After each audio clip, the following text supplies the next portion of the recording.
Hablando de aliados y traidores, vemos que la lealtad de muchos cambia con mucha facilidad.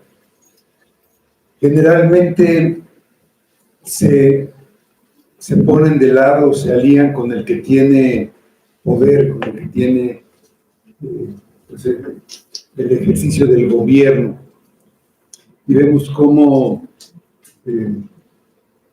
los diputados de un partido se pasan al otro y luego al otro, de acuerdo al que tiene el mayor poder, donde van a tener mayor beneficio, mayor ganancia. Y en un reino también pasa lo mismo, y es difícil saber quién es verdadero, quién es un verdadero aliado y quién es un traidor. A veces se confunden. Vamos a continuar en nuestro estudio de Segunda de Samuel. Vamos al capítulo 16. Vamos a leer este capítulo donde vamos a ver eso precisamente. Algunos aliados y también traidores, en este caso al rey David. Dice así la palabra de Dios. Cuando David pasó un poco más allá de la cumbre del monte, he aquí Siba, el criado de Mefiboset, que salía a recibirle con un par de asnos enalbardados y sobre ellos 200 panes, 100 racimos de pasas, 100 panes de higos secos y un cuero de vino. Y le dijo el rey a Siba: ¿qué es esto? Y Siba respondió: los asnos son para que monte la familia del rey, los panes y las pasas para que coman los criados, y el vino para que beban los que se cansen en el desierto. Y dijo el rey: ¿dónde está el hijo de tu señor?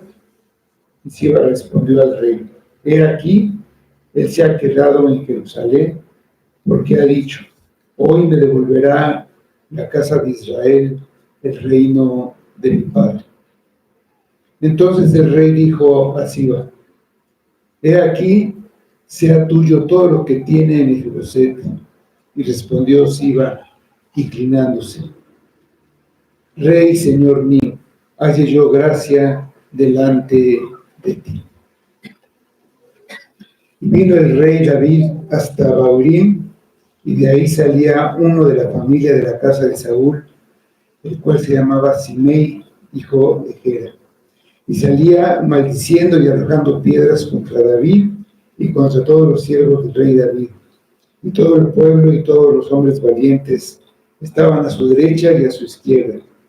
Y decía Simei, maldiciéndolo: fuera, fuera, hombre sanguinario y perverso. Jehová te ha dado el pago de toda la sangre de la casa de Saúl, en lugar del cual tú has reinado. Y Jehová ha entregado el reino en mano de tu hijo Absalón. Y hete aquí, sorprendido en tu maldad, porque eres hombre sanguinario. Entonces Abisai, hijo de Sarvia, dijo al rey: ¿por qué maldice este perro muerto, mi señor el rey?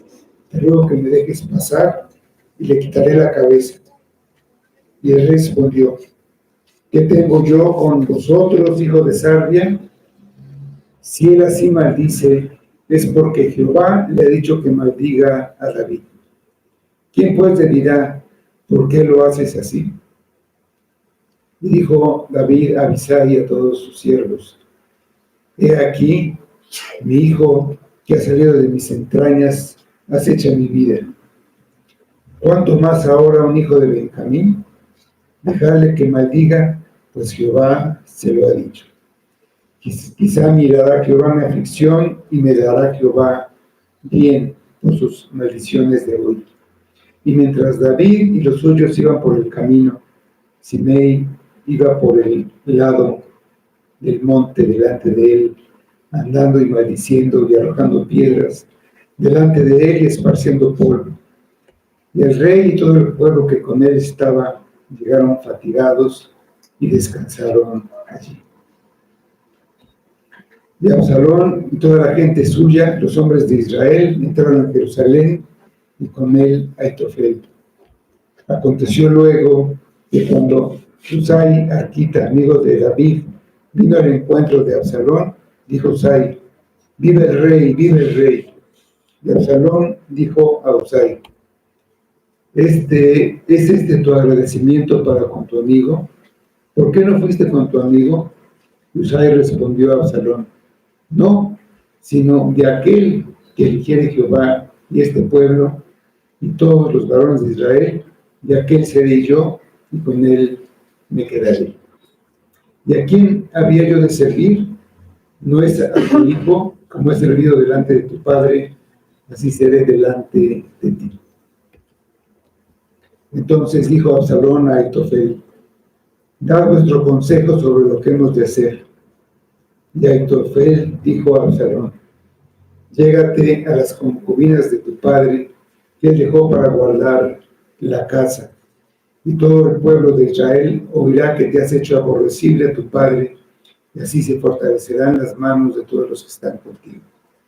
Entonces pusieron para Absalón una tienda sobre el terrado, y se llevó Absalón a las concubinas de su padre ante los ojos de todo Israel.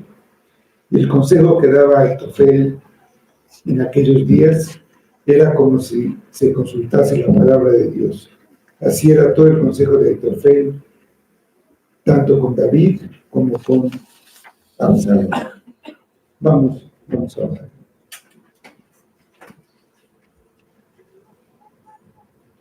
Señor Dios y Padre, te damos nuevamente gracias y te pedimos que tú derrames tu espíritu sobre tu palabra, sobre lo que oímos, y traigas enseñanza para nosotros, sea la palabra que alimente nuestro espíritu, nos lleve más cerca de ti por medio de Cristo.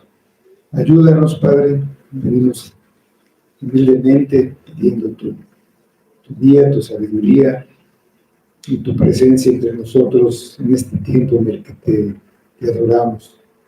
Y pedimos que todo sea para tu gloria, lo pedimos en nombre de Cristo. Amén. Huyendo de Jerusalén para escapar de su hijo Absalón, que se había proclamado rey, David subió el monte de los Olivos. Iba llorando, con la cabeza cubierta y los pies descalzos. Era como un reo, como un prisionero. Y así iba también todo el pueblo que lo seguía. La angustia de David era inmensa al pensar que su propio hijo se había rebelado contra él. Su angustia también se dirigía hacia Dios como en penitencia, esperando la benevolencia de Dios dentro de lo que era un castigo divino por su pecado.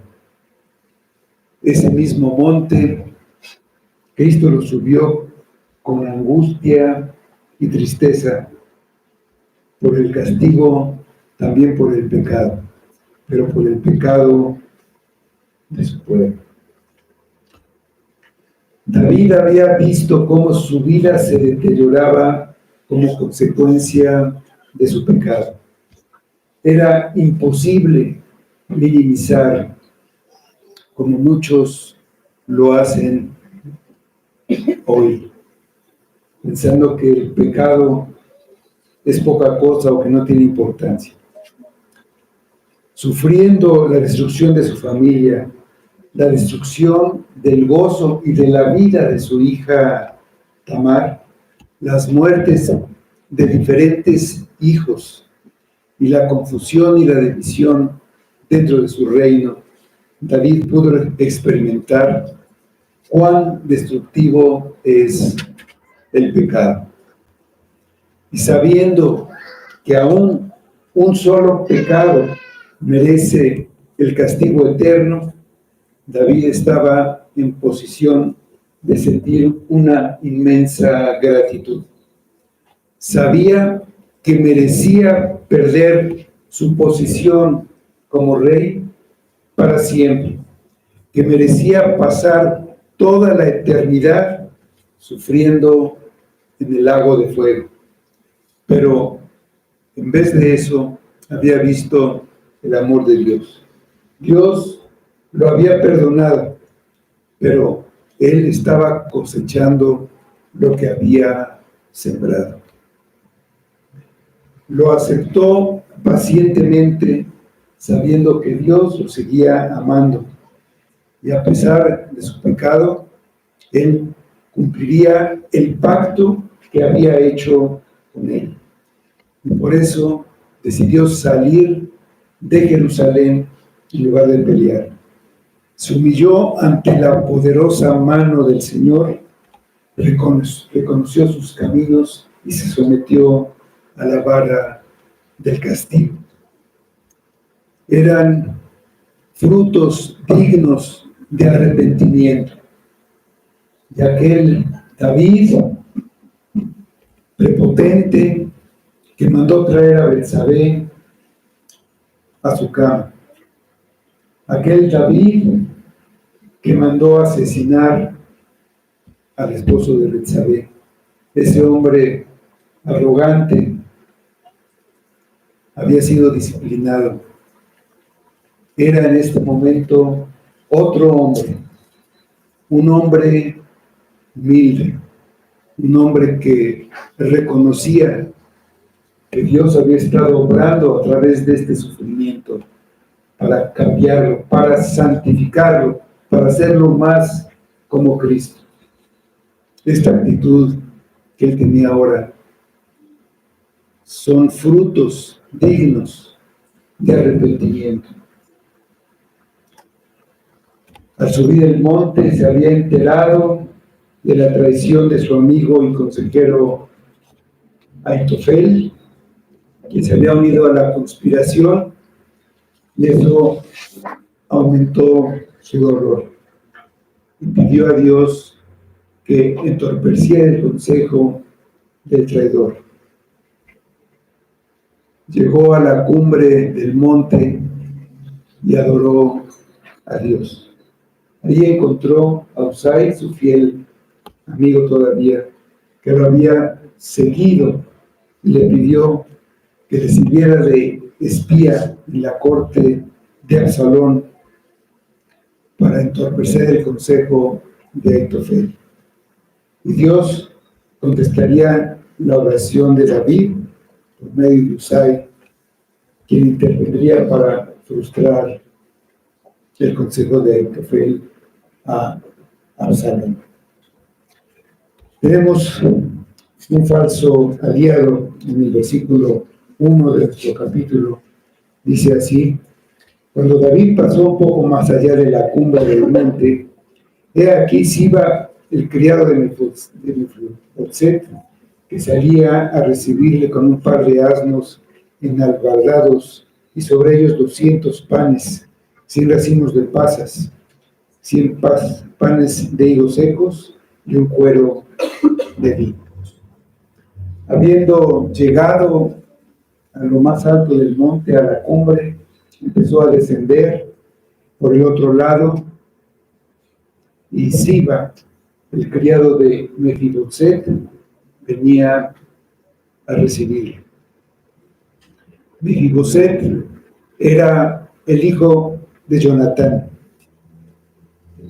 a su vez hijo de Saúl, el gran amigo de David, Jonatán, con quien él había estado haciendo un pacto en el que se comprometió a no apartar su misericordia de su casa para siempre. Este hijo de Jonatán estaba viciado de los pies y David lo había amparado, lo había recibido prácticamente como un hijo. Además, le devolvió todas las posesiones que habían sido del rey Saúl.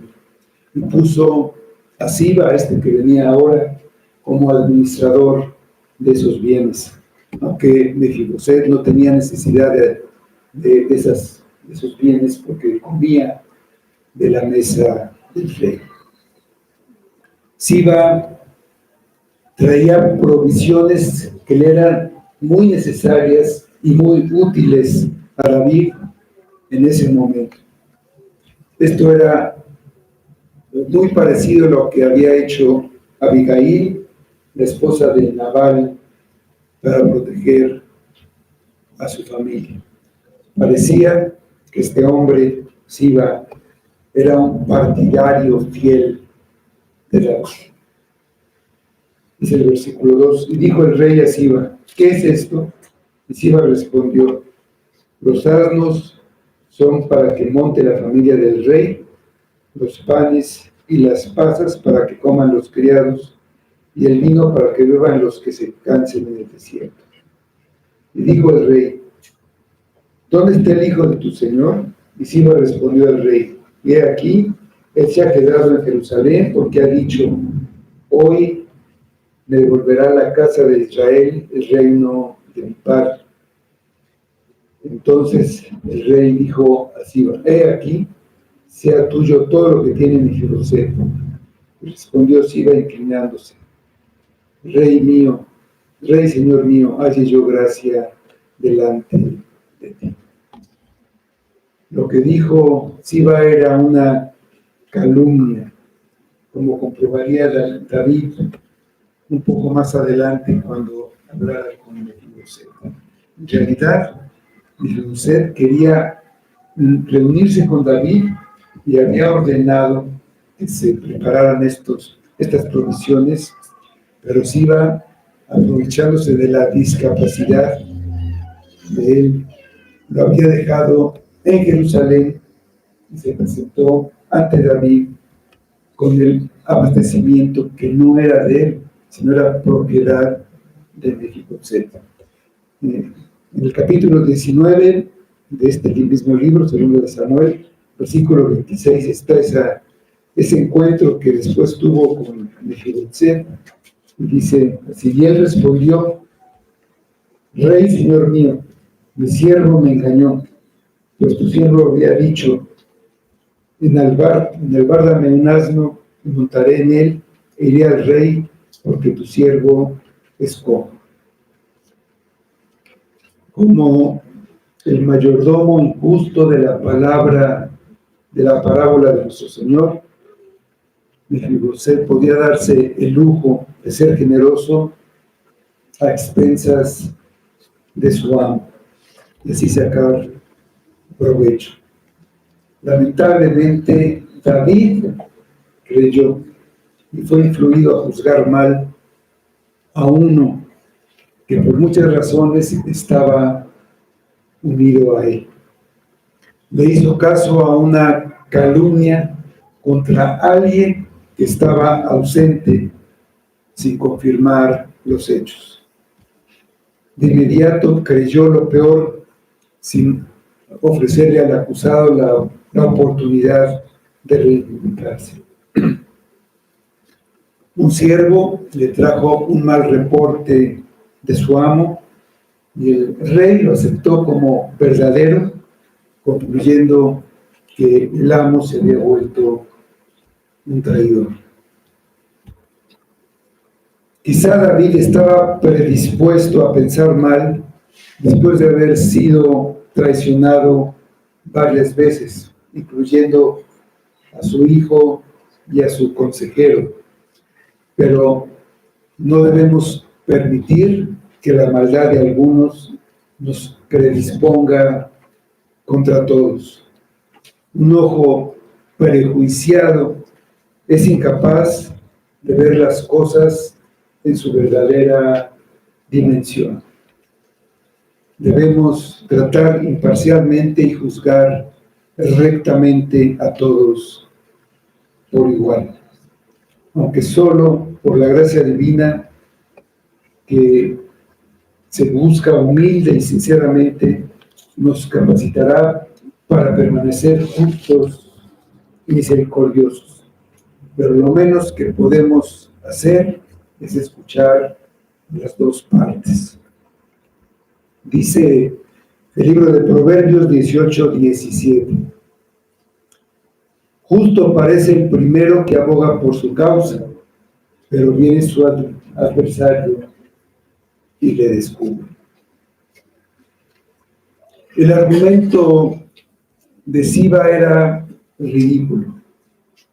El pueblo seguía a Absalón y nadie estaba pensando en restaurar el reino al linaje de Saúl. Mefiboset no estaba tratando de robar el trono, sino Absalón, el hijo de David, era el que estaba robando el trono. Un poco de oración y de reflexión hubieran evitado este error de David. En medio del caos que hay en este mundo, deberíamos ser personas de oración, de reflexión y no impulsivos. David, basándose solo en la información que oyó, asumió que Siba dijo la verdad. Por lo tanto, recompensó la supuesta lealtad de Siba y castigó la supuesta deslealtad de Mefiboset.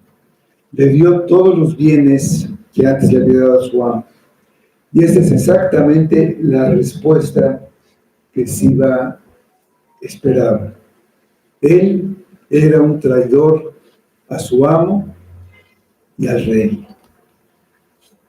Siba es un ejemplo de alguien que perversamente usa un momento de crisis para su propio beneficio.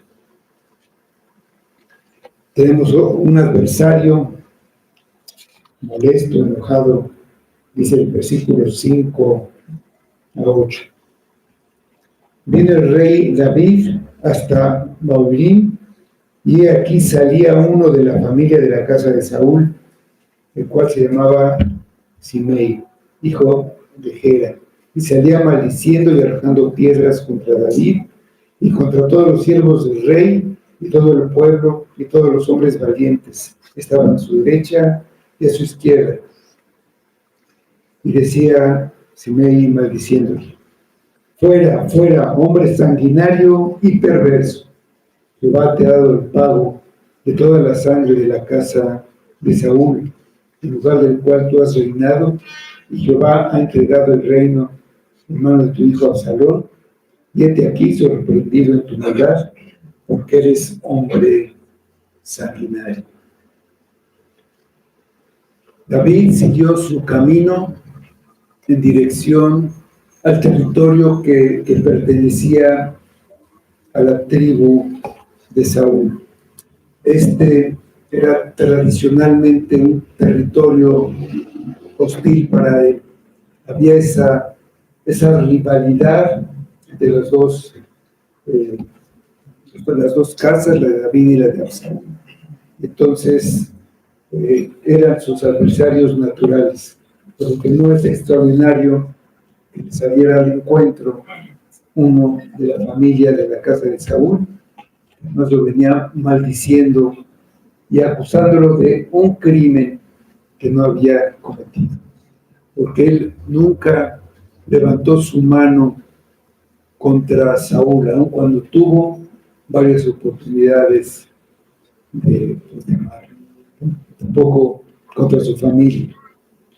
El hombre además aventaba piedras contra el rey y sus hombres. Esto que hacía era una traición, era una rebelión, merecía la pena de muerte. Estaba un precepto en la ley que dice: no injuriarás a los jueces ni maldecirás al príncipe de tu pueblo. Pues era una gran ofensa que no podía dejarse pasar. Dice el versículo 9. Entonces Abisai, hijo de Sarvia, dijo al rey: ¿por qué maldice este perro muerto a mi señor el rey? Te ruego que me dejes pasar y le quitaré la cabeza. En general, David no era un hombre que permitiera semejantes humillaciones y que no hiciera nada. Por su dignidad, por su figura como rey, pues no era algo que pudiera permitirse. Abisai era uno de los valientes de David.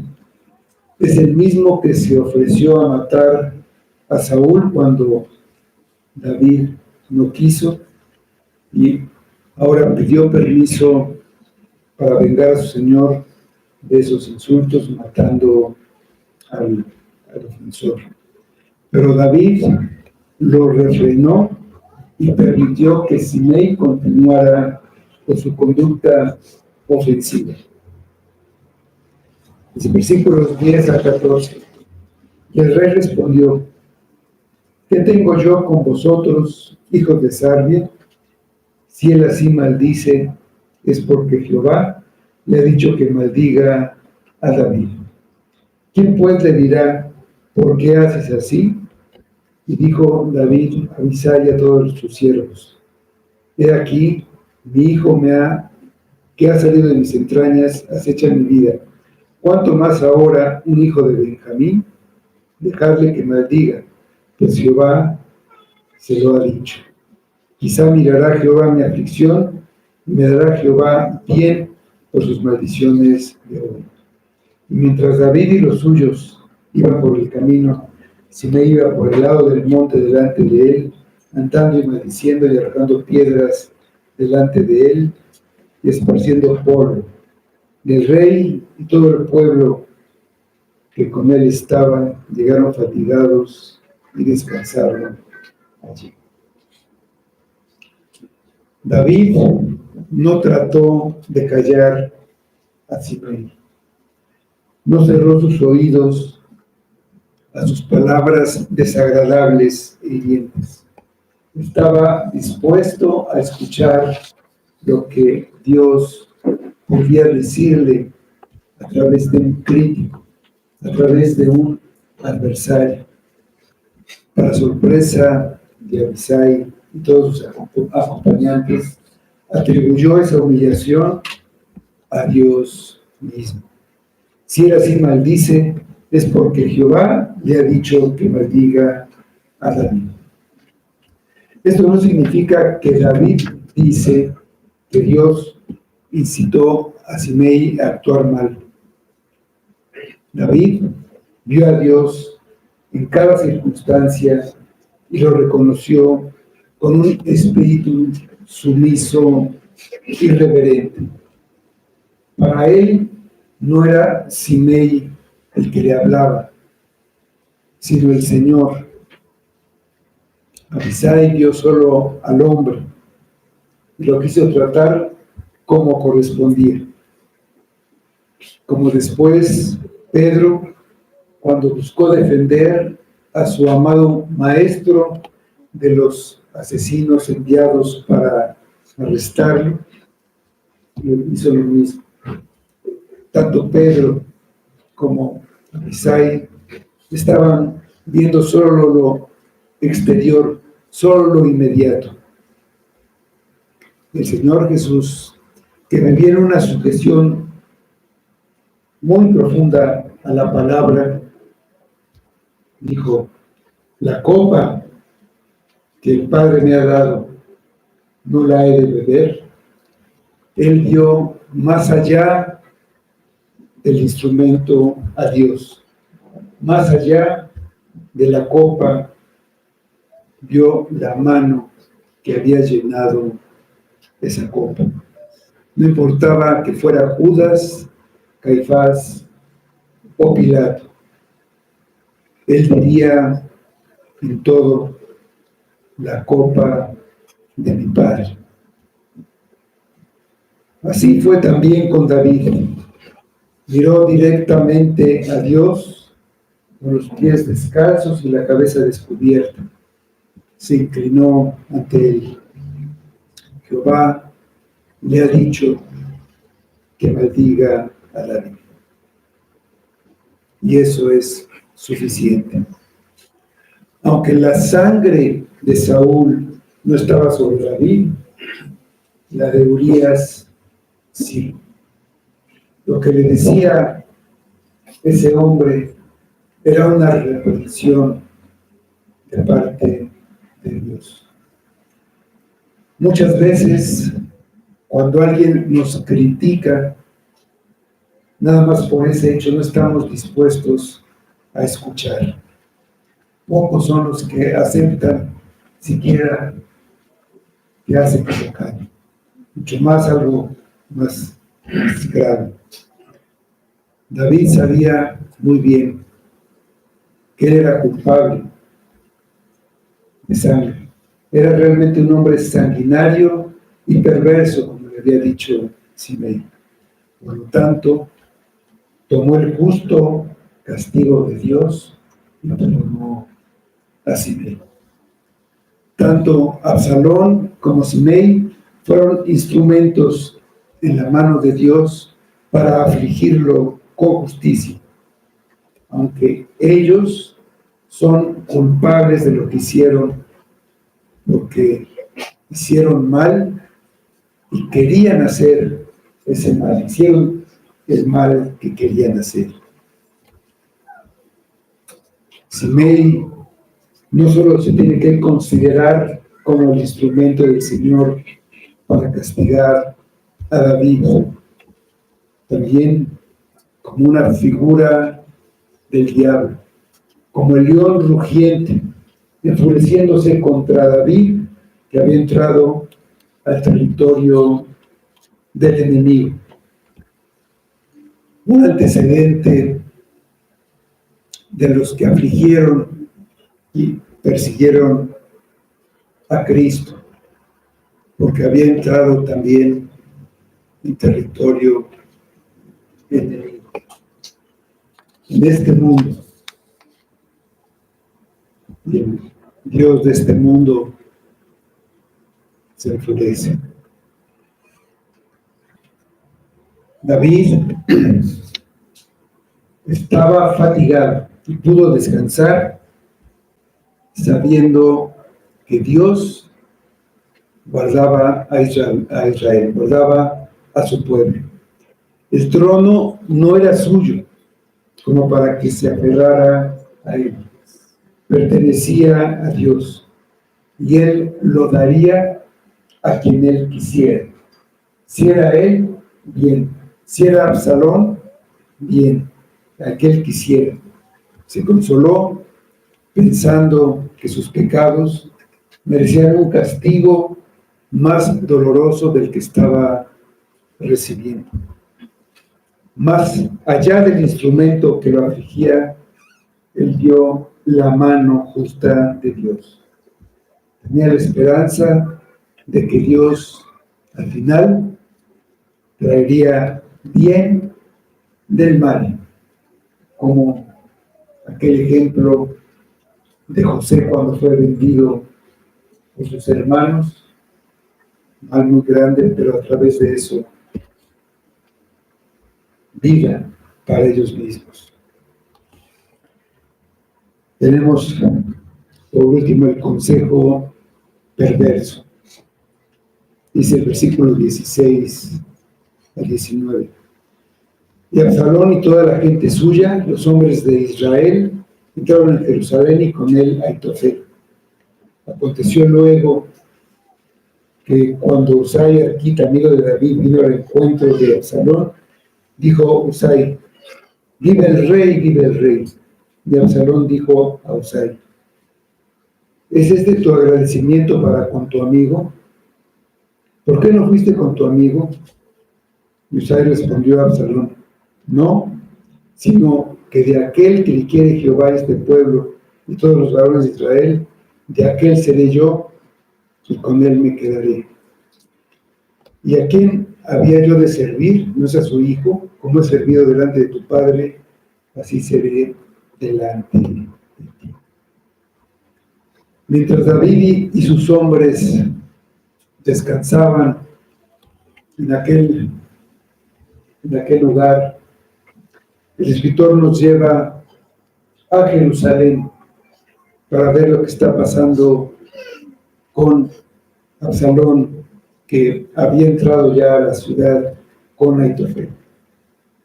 Husai, de acuerdo con el plan que tenía con David, se acercó a Absalón fingiendo que apoyaba la conspiración, diciendo: vive el rey, vive el rey. Con esas palabras estaba diciendo que reconocía y afirmaba el derecho de Absalón al trono en lugar de David. En un principio Absalón estaba receloso y cuestionó la lealtad de su amigo y le dijo: ¿cómo puedes abandonar a tu amigo y quedarte aquí mientras él está huyendo? En realidad él no podía acusar a Husai de ser egoísta o de ser un traidor o algo así, porque sus propias acciones le piden hacer una acusación así. Debe ser fácil para un criminal identificarse y hasta apreciar las acciones de otro criminal sin ser excesivamente severo, porque si lo hace se está condenando a sí mismo. No se necesita entonces mucho esfuerzo de Absalón para que Husai pudiera también hacer algo así, cuando él mismo y Aitofel estaban dando un ejemplo de traición. Husai declaró que su lealtad y fidelidad pertenecen a Dios y a Israel. Se presentó como teniendo un objetivo más alto. Dice: mira, yo no pertenezco a David, pertenezco a Dios. Claramente Dios y el pueblo de Israel te han elegido para ser rey. Por lo tanto, mi lealtad es contigo. Y Absalón confió en Husai. Con la ayuda de Dios a David, en respuesta a la oración que había hecho David allá en el monte. Dice el versículo 20. Entonces dijo Absalón a Aitofel: da vuestro consejo sobre lo que debemos hacer. Y Aitofel dijo a Absalón: llégate a las concubinas de tu padre, que él dejó para guardar la casa, y todo el pueblo de Israel oirá que te has hecho aborrecible a tu padre, y así se fortalecerán las manos de todos los que están contigo. Entonces pusieron para Absalón una tienda sobre el terrado, y se llegó a Absalón a las concubinas de su padre ante los ojos de todo Israel. El consejo que daba Aitofel en aquellos días era como si se consultase la palabra de Dios. Así era todo el consejo de Aitofel, tanto con David como con Absalón. Absalón nunca pidió guía para los que guardaban el arca, que estaban ahí en Jerusalén, porque David los había enviado. A él no le interesaba el consejo ni la voluntad de Dios. Le pidió consejo a Aitofel. Le dio un consejo muy sagaz y muy perverso. Acostarse con las concubinas del rey, que era una apropiación del harén real, y como tal era una usurpación del lugar del rey, una usurpación del trono. David era el que tenía ahora ese lugar, y esto lo entendemos como cuando Isboset se enojó con Abner por algo parecido. En 2 de Samuel, capítulo 3:7, vemos y sabemos, ahora vemos la razón por la que Isboset se enojó mucho con Abner. Dice en este versículo: y había tenido Saúl una concubina que se llamaba Rispa, hija de Aja. Dijo Isboset a Abner: ¿por qué te has llegado a la concubina de mi padre?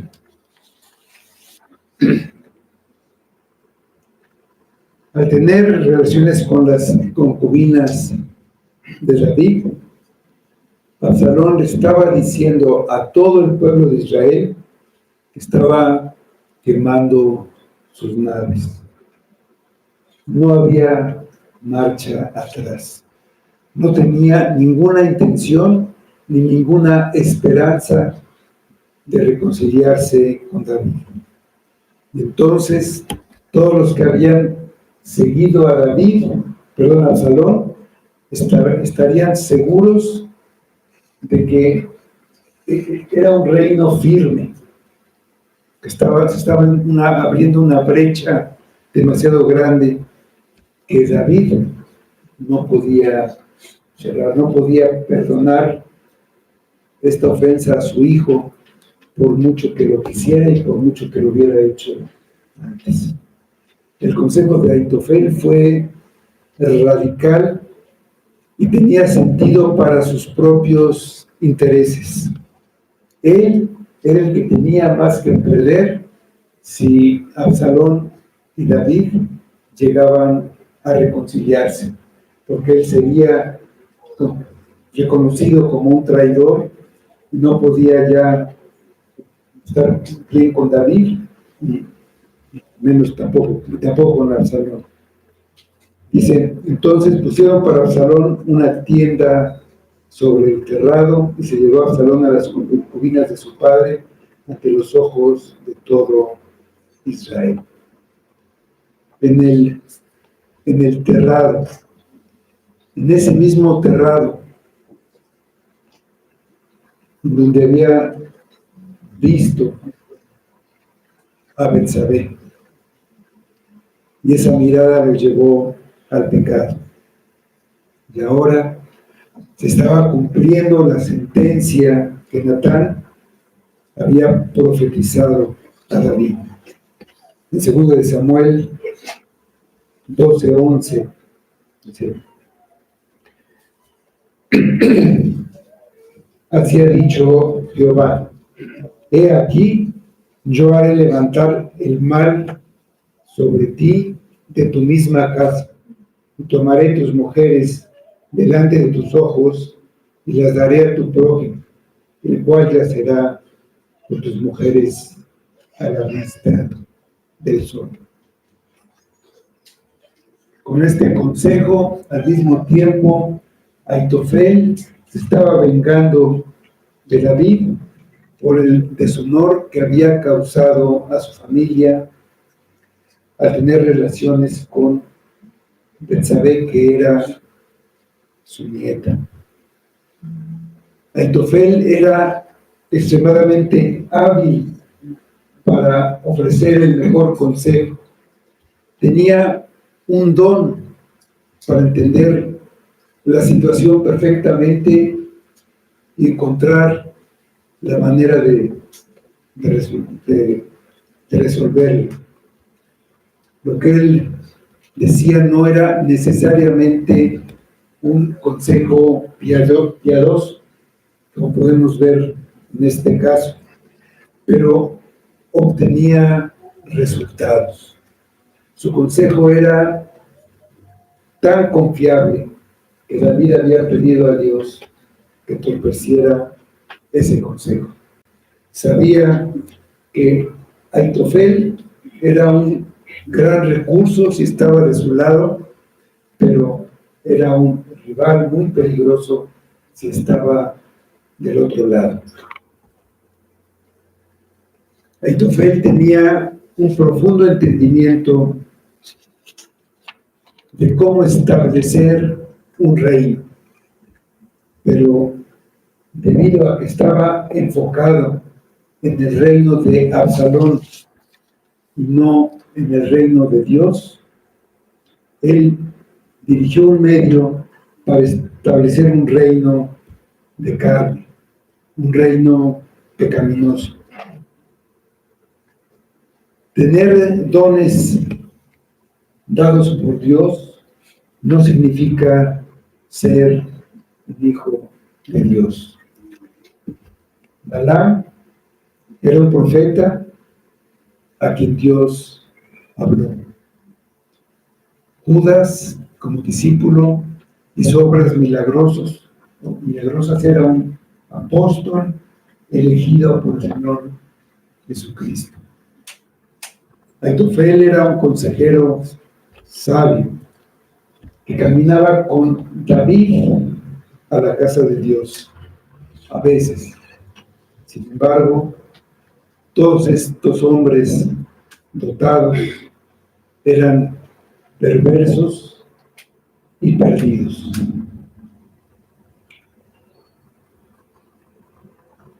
Un hijo del diablo puede hacer milagros, puede profetizar, puede enseñar, puede predicar, puede echar fuera demonios, puede ser un diácono, puede ser un pastor, un maestro de la escuela dominical, un misionero, o muchas cosas más. A aquellos que decían conocerlo, ponían como argumentos sus dones, Cristo les dijo, Mateo 7:23, nunca os conocí, apartaos de mí, hacedores de maldad.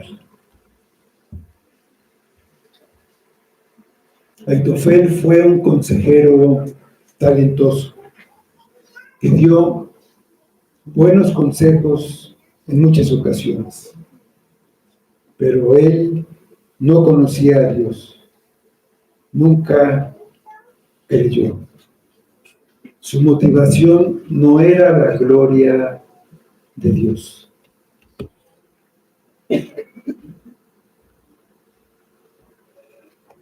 No sé lo que tú pienses ni lo que hagas, pero a menos que tu esperanza y confianza estén totalmente en Cristo y solo en Cristo, y a menos que esa esperanza te haya movido a arrepentirte y alejarte de tus pecados, a menos que realmente estés unido a Cristo, el Hijo de Dios, por medio de la fe, nada importa, ni dones, ni habilidades, ni conocimiento.